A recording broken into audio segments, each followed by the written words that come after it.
This segment of the news is brought to you by Journey to Recovery. Take the first step. Call 775-382-1072. News is also brought to you by Smitty's Cards and Coins. Would you like to know what your collectibles are worth? Come by 2281 Postal Road, Unit 4, across from the post office.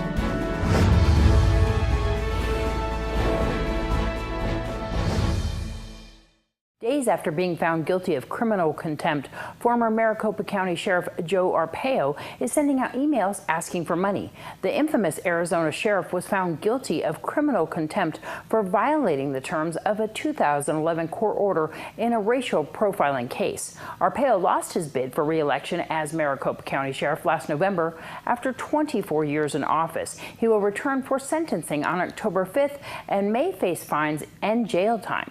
Arpaio is asking the public for financial support, saying he's being persecuted for his outspoken stance against illegal immigration.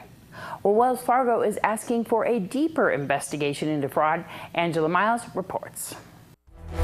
Tapping our news, Wells Fargo is back in the limelight. The big bank issued a warning. The number of unauthorized accounts created during the phony customer account scandal could be much higher than suggested.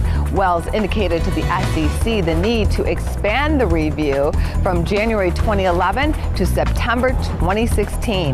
The bank also disclosed the board of directors is looking into its practices and plans to take action in the third quarter. Friday, Wells revealed it will pay $108 million for allegations connected to overcharging veterans to refinance loans. The July jobs report was a nice surprise, with 209,000 Americans added to payrolls last month. The expectation was around 178,000. The unemployment rate is also in great shape at 4.3%. However, wage growth is lacking. Companies are hiring, but few are handing out raises. Hourly earnings rose just 9 pennies in July. Thanks, Angela. A summer storm brought flooding to the area over the weekend.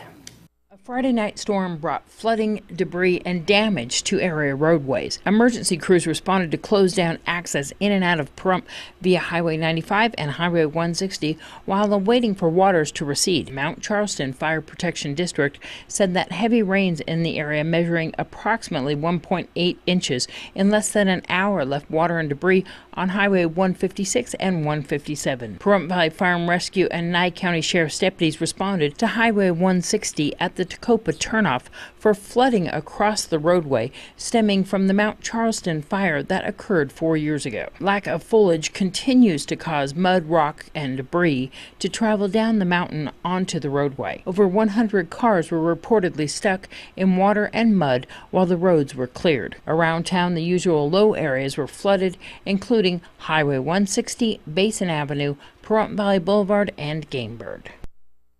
Students said goodbye to summer and headed back to school this morning.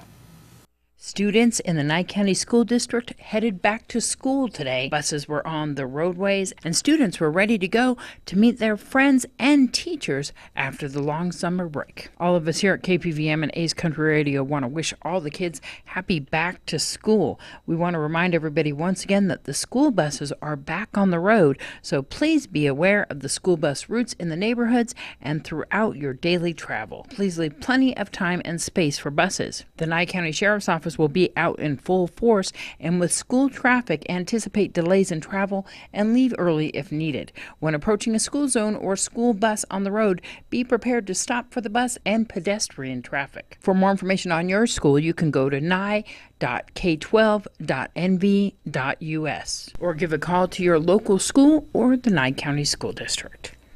Thanks to Alan Wurzbach for that additional footage. We'll have more news right after this.